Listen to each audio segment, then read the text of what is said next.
Hello, and welcome back to another episode of Becoming Relentless. I am your host, Eleanor McCabe. I'm an IFBB Bikini Pro and an online health and fitness coach. And today, I'm going to do a little bit of a show review, show recap from this past weekend. And then I'm going to talk about why most of us start over in January and how to stop that cycle. So, let's just dive right in. This past weekend, I had an athlete, Lexi. Shout out Lexi. I'm wearing red because her suit was red, so this is for you. Um, she competed in her first NPC show, the Battle of Texas, which is a Battle Up Productions show. So we were in Irving, Texas for the weekend. Lexi has quite literally been with me for almost 3 full years now.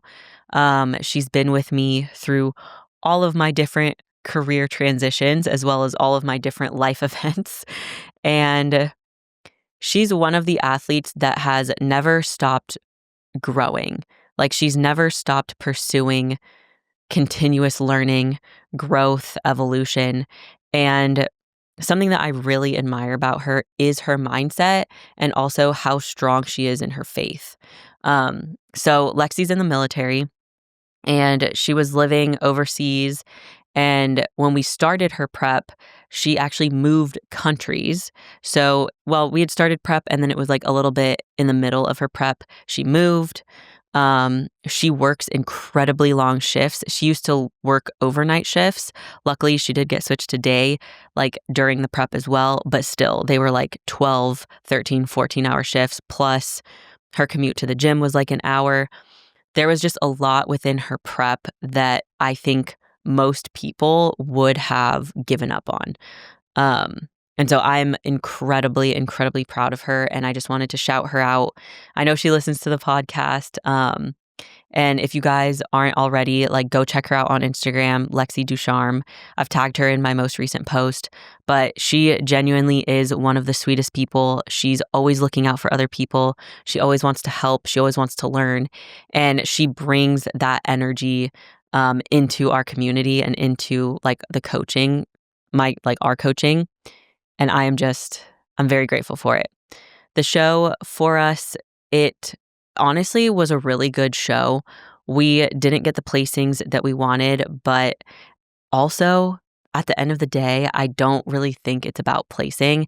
And I had this conversation with Mario, who is also a very good friend of mine, will be on the podcast soon. He does a lot of the photography. I've shot with him outside of like competing, but he also like shoots a lot of the shows. He's part of Battle Up Media. So I was talking with him backstage while Lexi was like pumping up and getting ready. And we were talking about like, when is it the coach's responsibility and when is it the athlete's responsibility in terms of how they show up on stage. And I just really appreciated like his point of view because I think that it can go a lot of different ways. But what I commonly see when an athlete doesn't do well, they will blame the coach or they will blame external like life happenings. And I do think that there are some cases where like it's like, yo, yeah, your coach dropped the ball. Like there should have been a conversation way before this. Or like they have a little bit more, the athlete might have a little bit more of the, I don't want to say victim mindset, but like anything that happens to them in their prep, it becomes this giant big obstacle that like is the reason why they didn't do as well as they wanted. And so like Mario and I were talking about it. And I think that depending on the coach and also depending on the athlete, both parties have to decide going in what the experience is that they want.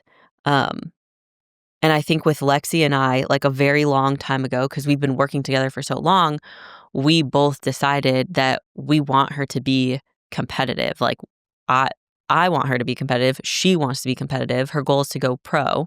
And we started out pursuing wellness.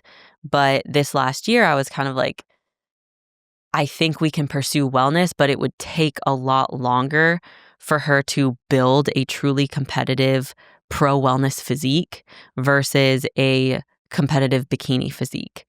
And as we entered this prep and as she got leaner and leaner, I do think she's well suited for bikini with her shape, but there's also that like in between, because genetically she is more genetically predisposed to be dominant in her lower half.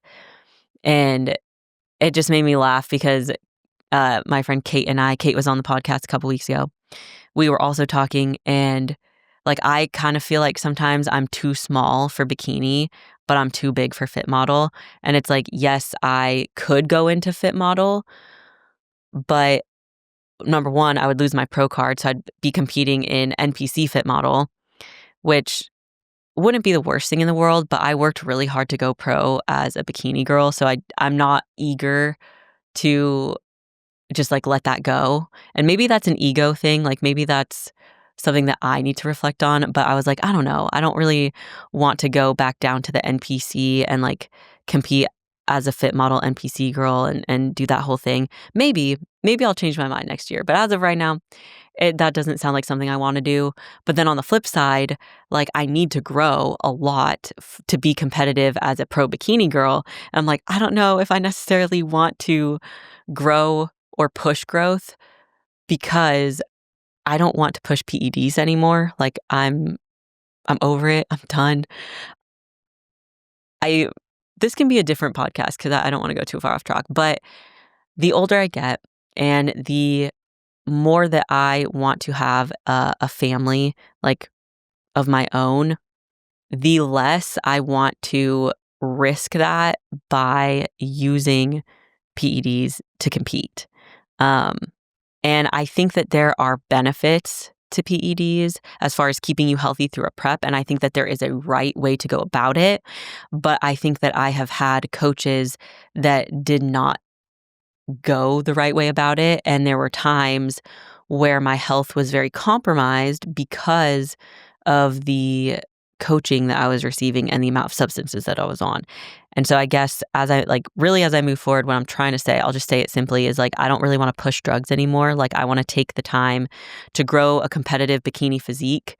But with that, like it's going to take time because I'm no longer willing to, like push substances. I'd rather just take my time. But with that, like it's going to take time.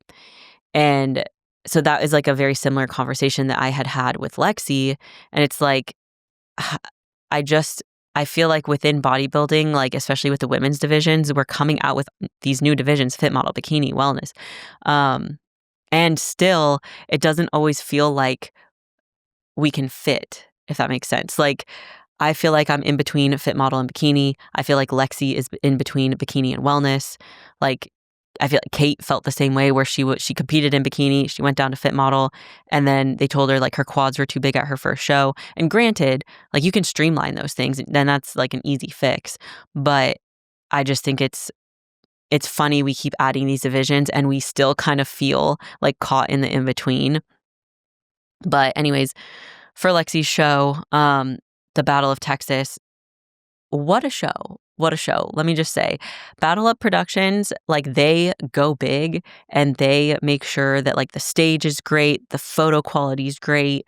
They make sure that there's, IFBB pros, Olympians, like all the top names come to the shows, but it also attracts a lot of competitors. And then you have prejudging that hasn't even ended and it's 7 p.m. And I just think from an athlete standpoint, that's not like the most fun in the world, because my bikini girl was up at 7 a.m., doing her makeup, getting her hair done. And then she's not even on stage for prejudging until about 12 hours later. Like that's crazy. But we were talking about it and the show was so big. Bikini, I felt like was pretty competitive. But with wellness, I was almost like, maybe she should have done wellness at this show. And so it was a very interesting show day experience. I did have a lot of fun. It was just a very long day. It was very like overstimulating. And I feel like with these shows, I really wish they would break it into women going on Monday or on Friday and then men going on Saturday, or like break it into two.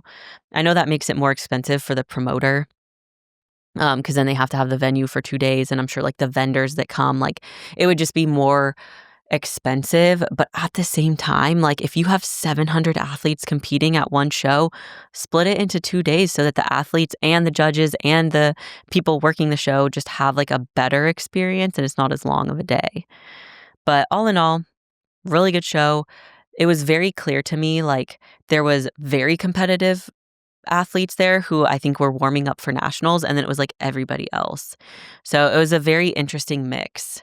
But I think as far as like Lexi and I, even though it wasn't the placings that we wanted, I do think she went up there. She was so confident. Her posing was literally perfect. It's just next time we need to bring a more refined physique, maybe a more conditioned physique.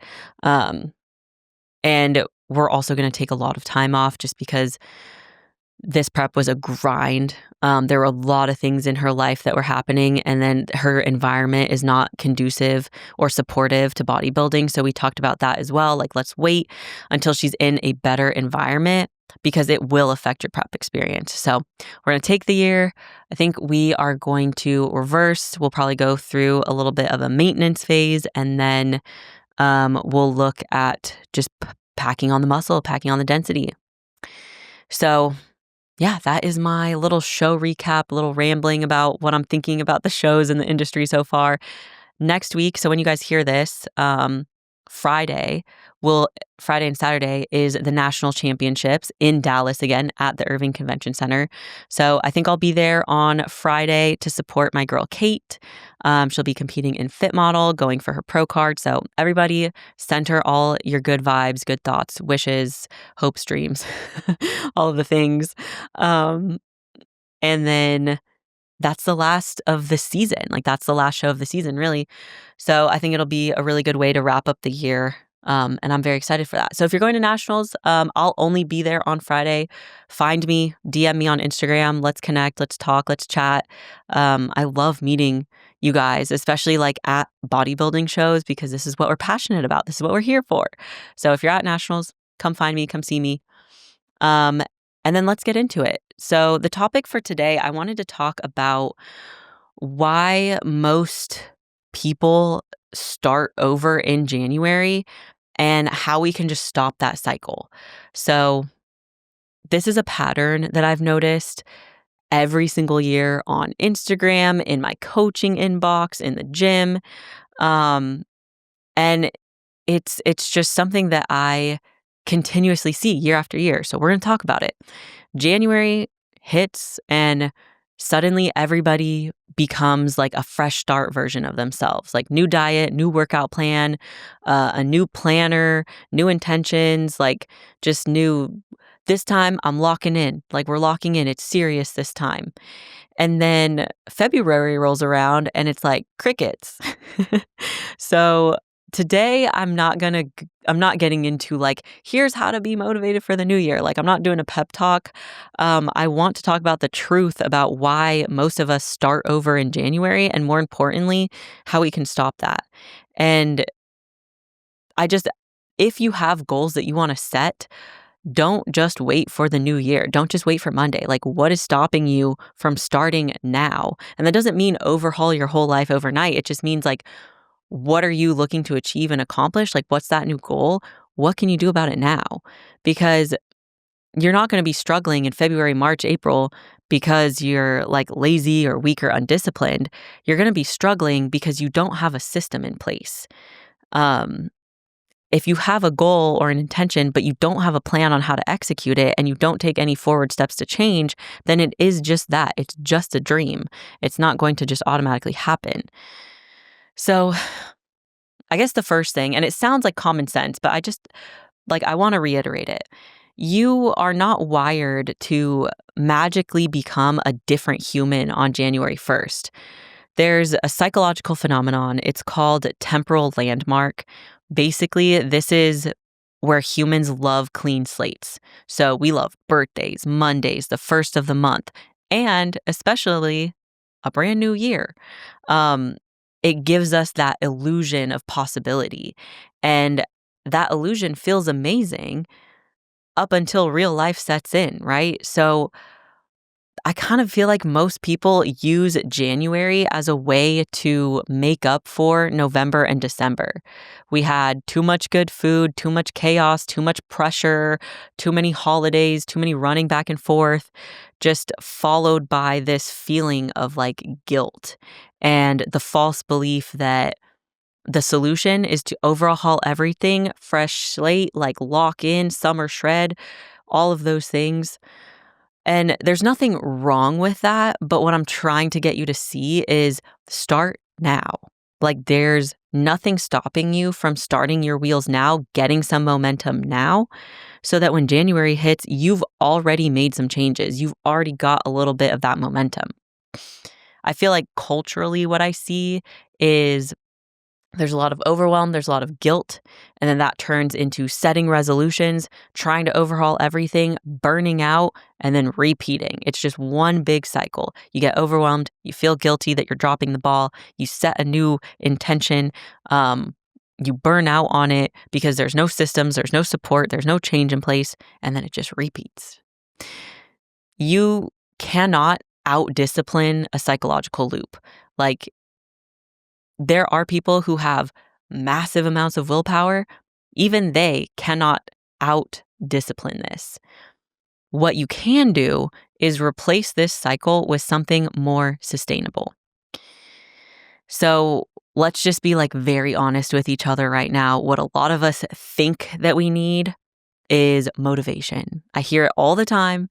Like, and if this is you, I'm not calling you out, I'm not singling you out, but people will be in my DMs or my athletes will come in my inbox and they'll be like, I really need motivation. Like, can you give me some motivation? Or how do you stay so motivated?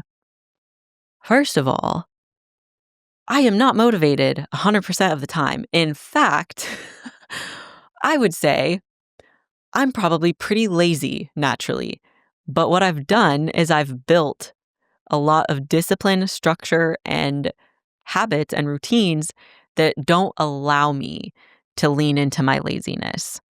Motivation is a mood. It is a feeling. It is fleeting. It spikes when something's novel and it evaporates the second that your nervous system feels stressed.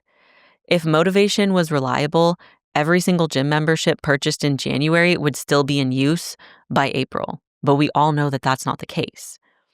So we know that motivation isn't what we need. Well, what about discipline? Because that's like the flip side of the coin, right? I hear a lot of people beat themselves up about lack of discipline. And I've done it myself as well, right? Like I've been like, oh, I haven't been disciplined. But look at your life. You're already disciplined. You show up for work. You show up for your kids. You show up for your friends. You show up for your partner. You show up for your responsibilities. You have the bandwidth. You have the bandwidth to be disciplined. It's just being used for survival. It's not being used strategically. So how can we use discipline strategically? Put a pin in that. I'll circle back. I feel like another thing that I hear a lot of people think that they need is a brand new diet. Diets can feel like control when everything else in your life is chaotic. The problem is most people gravitate towards extreme diets like keto, like carnivore, like vegetarian or vegan. And I'm not coming for vegetarian or vegan. It's just I know some people, they lose weight faster when they switch to vegetarian. And so they think in their minds, if I go vegetarian, I'll lose a lot of weight quickly. I know that that's not everybody. So if you're feeling offended, just know I didn't mean it like that and you know it. Diets every single January or like hopping on a new diet at the start of every month, you're playing identity roulette. You're saying maybe this time, maybe this diet will finally turn me into the version of myself that I actually want to be. A diet isn't going to do that for you. And if a diet is not sustainable, if it's extreme, if it's something that's not sustainable, if it's something that you don't like, you're not going to stick with it. It's not going to change who you are. So far, we think we need motivation, we think we need discipline, we think we need a brand new diet. And then the other most common thing that I see is we think we need a brand new workout plan. And This one is a little bit more common in like the athletes that come to me that are brand new. They ask for a new training plan every 6 weeks, or they ask, like, when are we going to change the workout? Changing your workouts like every 6 to 8 weeks or whatever the case, every month, without actually changing your behaviors, your structure, or your stress levels is like trying to fix a sinking boat by just upgrading the oars. Like your boat is sinking and you're paying attention to something that isn't going to help. A new workout plan isn't going to push the needle if things like your identity, things like the stress in your life, if your daily behaviors haven't been looked at and changed. So all of these things that I just talked about, they're not bad. They're just not the foundation. Like these aren't the things that you should be focusing on if you're looking to make change. These are like surface level attempts to solve a deeper issue. So what we actually need is identity alignment, realistic structure, nervous system regulation, and strategic habits in order to create the person that you want to be and to make these goals more achievable. You also need self-trust. And where does self-trust come from? It comes from you following through on what you say you're going to do. So, what we actually need, we don't need motivation. We don't need to beat ourselves up about discipline. We don't need a brand new diet. We don't need a brand new workout training plan. Blah, words are hard. What we need is identity alignment. And what I mean by that is you will always default to the identity that you believe that you are. This is the root of everything. If you see yourself as someone who tries to get back on track, you will forever be a person who tries to get back on track. Your identity precedes your behavior. So the shift in your identity can be very subtle, but it's extremely powerful. Instead of being somebody who's trying to lock in, be the person who is locked in. The way that you talk to yourself has a big component in this. So instead of saying like, I want to get fit, I want to go to the gym more often. Like I hear that a lot. Like, oh, I wish that like I could go to the gym more often. Start saying, I am somebody who goes to the gym. I am somebody who trains. I am somebody who takes care of my body. I am somebody who keeps promises to myself. The more I am statements and I am thoughts that you can have in terms of aligning your identity, the less you're actually going to need motivation or discipline because you're not negotiating with yourself anymore. It's not a question of whether or not you're going to go to the gym or whether or not you're going to stick to your plan. It just is who you are. Now, when I say realistic structure, most people don't fail in their goals, they fail in the logistics. You can't structure your life around when I have the time, I will do XYZ because, like, let's be honest with ourselves. We never have time. We are all busy, but you choose you're busy because you choose how you spend your time. So you make time for what your identity prioritizes. And personally, I think that structure is freedom. When you have structure in your day, it gives you the freedom to navigate and to make decisions that serve that higher self instead of trying to rely on motivation that's fleeting or trying to rely on your willpower and discipline alone. So when I say a realistic structure, what I mean is like not being rigid and saying like, because I've been there. I have been the person that's like, I wake up at 5 a.m., I drink 20 ounces of water, I drink my greens and my aloe vera and my apple cider vinegar, I take my supplements, I do my fasted cardio, and I had it minute by minute, and it was so rigid that if let's say I missed my morning digestion drink, the day was ruined. The day was gone. And I know that sounds crazy, but I think like we do get caught in that sometimes, right? Like you are so rigid that the structure isn't serving you anymore. So I do think that's a reason why this cycle, this never-ending cycle of setting goals, not achieving them, burning out, resetting goals, etc., and like always doing that in January, that's why it's so relevant, is because sometimes you have too much rigidity. So set a structure that is reliable, that is consistent with the things you can control, but isn't going to get in the way when your life is not perfect. So, for example, some of those things could be like consistent meal timing, having 2 to 4 weekly training anchors. So not necessarily like I train Monday, Wednesday, Friday, every Monday, Wednesday, Friday. Because what if your kid gets sick? What if your partner gets in a car accident on Wednesday or something? That was terrible. But like life isn't perfect. It's chaotic. So if you tell yourself, I will train 4 times this week, then give yourself the space to actually hit that instead of being rigid with the actual days. Does that make sense? That is a more reliable, realistic structure. Having a morning and evening routine. I genuinely think if you struggle with insomnia, if you struggle with anxiety, if you struggle with feeling motivated, create a morning and evening routine. Take your screens out of it. Stop getting on your phone first thing in the morning. Even if it's just for 5 minutes, you wake up, you get out of bed, go to the bathroom, drink some water, go stare at the sun out the window. Do not look at your phone. I guarantee you, completely different morning, completely different day, lower anxiety. Same thing with the evening. If you find that you go to bed, you close your eyes, but your mind is just going, like you can't relax, start to plan your evening where you have 30 minutes of time where you're not watching TV, you're not listening to a podcast or music, you're not scrolling on your phone. Put it down, put it on the charger, put it away. 30 minutes with yourself. Either reflect on the day, talk to your partner about what you're grateful for, take out a journal, pray, spend some time in your Bible. Do something at night that creates that routine, and you won't go to bed feeling so overstimulated.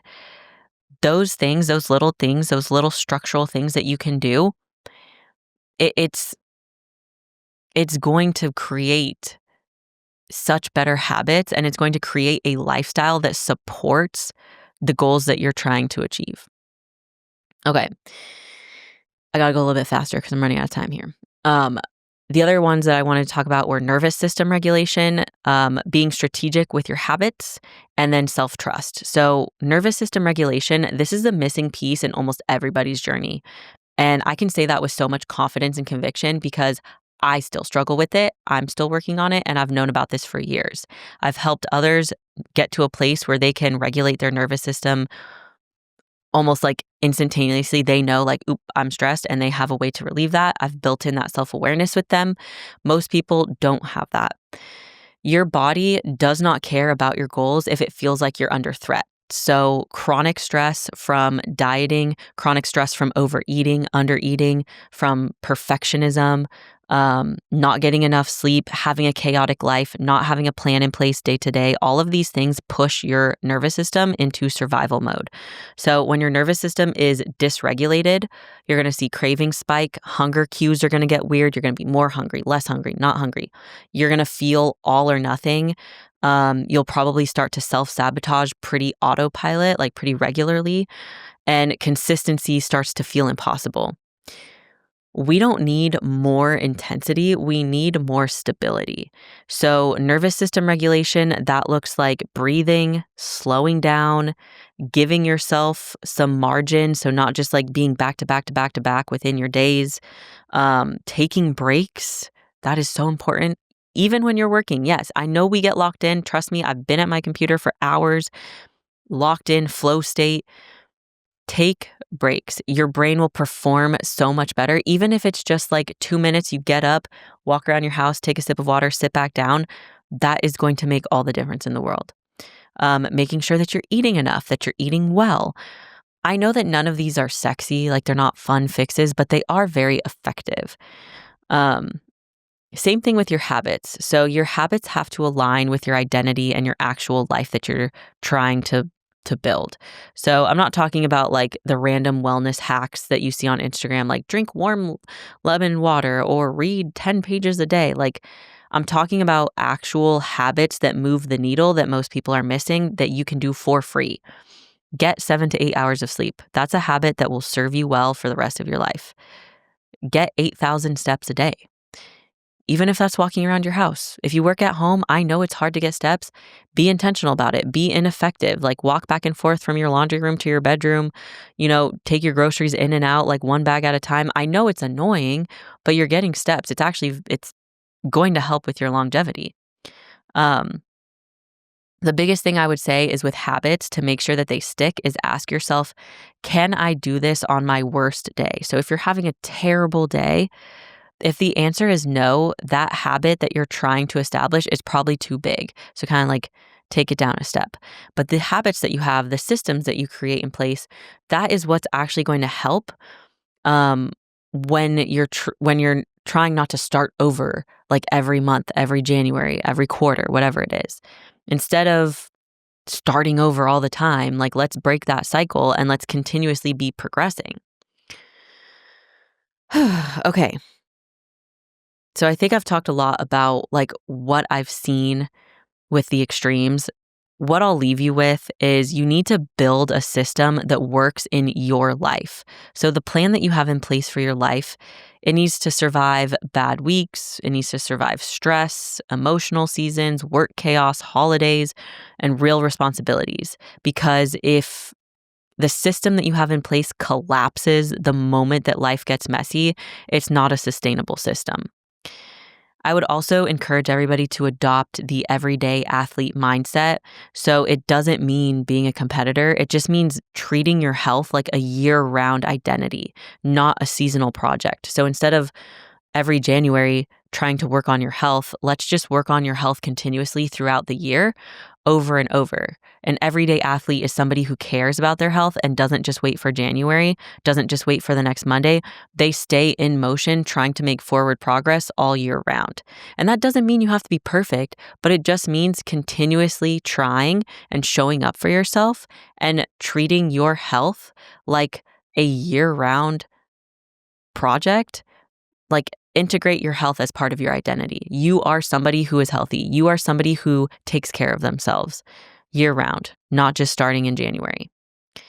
We need to replace like that all or nothing mindset, which is very common in competitors, but I also see it a lot in like I don't want to say like type A, but like I'm type A, like type A women who are like trying to get stuff done.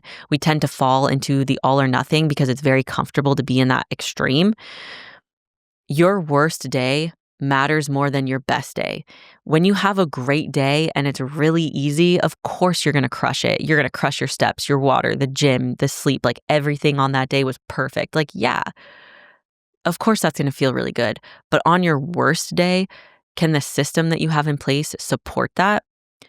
Everybody can crush it on a good day, but the magic is in the bare minimum version of consistency. So that's what we're striving for. So all in all, let me wrap this up. You're not failing your goals. You just don't have strategies or systems in place that support you. The strategies that you've been taught that society has told you to care about, like the new diet or new training or discipline and motivation, like those are what are failing you. You're not failing. You don't need the brand new things. You don't need to overhaul everything in the new year. You need to align your identity with the person you want to become. You need to implement realistic structure, have that nervous system regulation, pay attention to what your body is telling you, build habits that help, and cultivate true self-trust by following through on what you say you're going to do. So if you're ready to build a year where you don't have to keep starting over, this is your sign. This is it. Start now. Start today. I hope that you guys like this. I know I'm being a little bit more direct and straightforward, but I felt in my heart that this is what we needed today. So, as always, like, share, subscribe. Please send this episode to a friend or somebody who you think needs to hear it. It really helps me a lot. It shows me that you guys are interested in what I'm talking about, and it helps the podcast grow in general.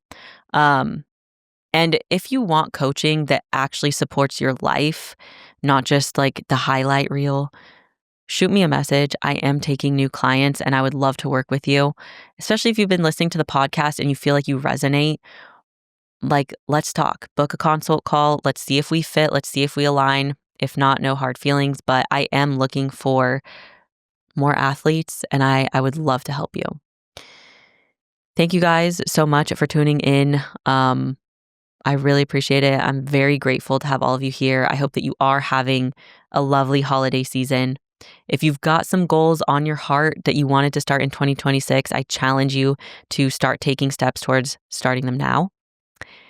And as always, until the next episode, stay relentless.